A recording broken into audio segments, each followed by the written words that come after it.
Ladies and gentlemen, welcome back to a new video. So this one's going to be a little bit of a wrap-up for my IMSA for the past 3 seasons.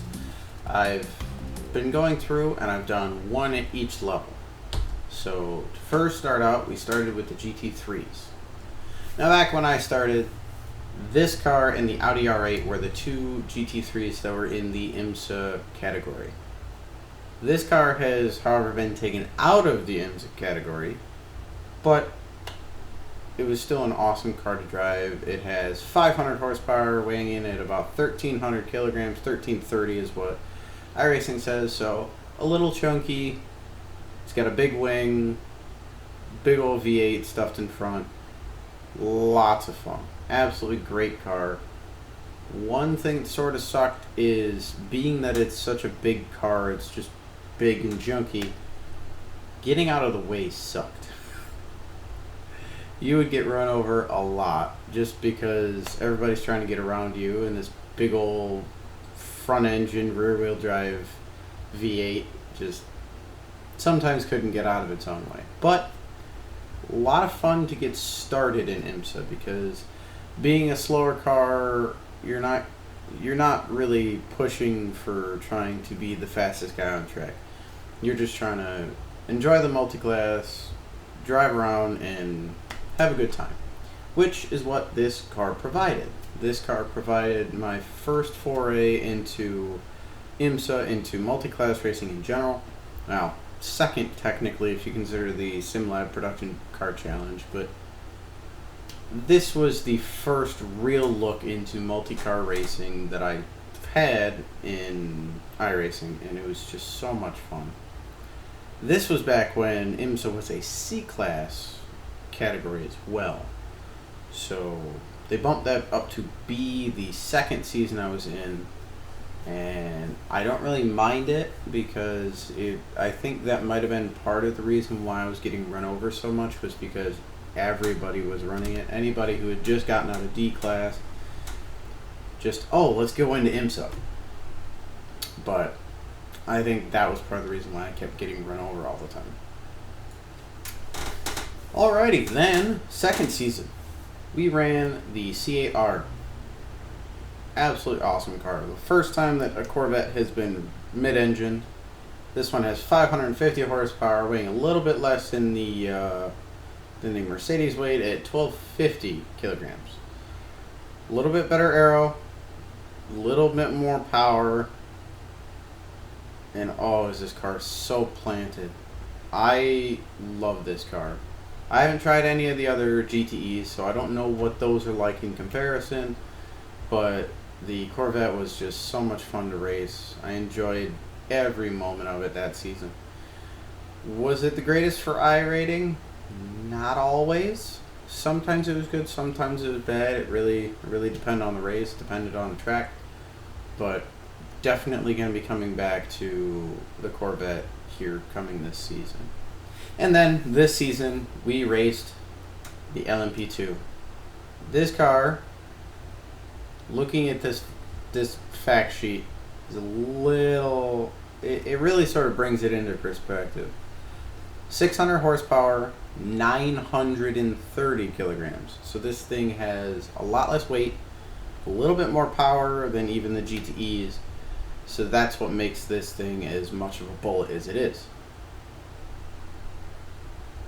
Some things that I don't particularly like about the P2 is the fact that, like, perfect example at Belle Isle last week, it just got really bumpy. Like, I don't know if it's just because it's a long wheelbase, short car, and pretty much had no weight to it, but any bump you hit under like 10 laps of fuel just absolutely rock the car.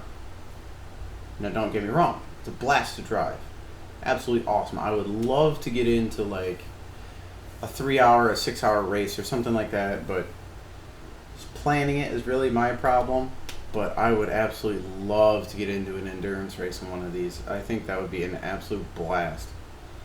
Now, this coming season, I'm hoping to be able to get back into ESS, which is the European Sprint Series. That being said, I would do the same thing. I would do Corvettes first, LMP2s, and then LMP1s. Not sure which one I want to choose between the two, between the R18 and the 919 for out of your Porsche. Who knows? They might drop an LMDH at some point, which would be awesome. I know the only one that really exists right now is the Glickenhaus and the Toyota. So maybe not, probably not. But coming next year, coming 2023, there's some awesome stuff coming down the pipeline, because there's Audi, there's Porsche, Ferrari was looking to get into the LMDH category. Cadillac, I would have to assume, because they're going to be going from DPI up. So it's going to be an interesting couple years of IMSA and WEC racing coming up. So at the end of the day, which car would I choose? I would probably have to go with the C8R to race the majority of the time. Why? Because it's right smack dab in the middle. You're not running with the extreme top class guys. You're not trying to go for absolutely blistering laps and just running everybody over. But also, you're not always looking over your shoulder thinking, okay, who am I going to get run over by this time? So I feel like the GTE, for somebody who's relatively good with iRacing, I would say definitely run the GTEs the most. But if you're looking for a little bit of a challenge, I would definitely go for the P2. So, what are we racing this season? This coming season, we're definitely going to be racing the Formula V. I'm hoping to get back into the supercars more, because I sort of fell out of them. I love the supercars. I absolutely love them. They're a little bit of a pain to get into, because they can be really squirrely, sort of like the GT3, the cup car for the Porsche. But I'm really hoping that this coming season I get back into the supercars. I'm going to be getting into the Formula 3s, the Dallara F3. So that'll be the next step in the open wheel category. Hopefully I'll be able to get into ESS along with some IMSA as well. So hopefully you guys will be along with me to see what comes down the pipeline coming this season. And hopefully you guys enjoyed this one. This one's a little bit of a different video, because it was just sort of a refresher, trying to bring you guys up to speed, let you know what I thought about running all three categories of IMSA. And I hope to see you guys come next week once week 1 starts the new season. So I hope you guys enjoyed it. If you did, feel free to hit the like rating. Don't forget to subscribe and hit the little bell icon so you'll be notified when I post a new video. And I will talk to you guys in the next one. See ya.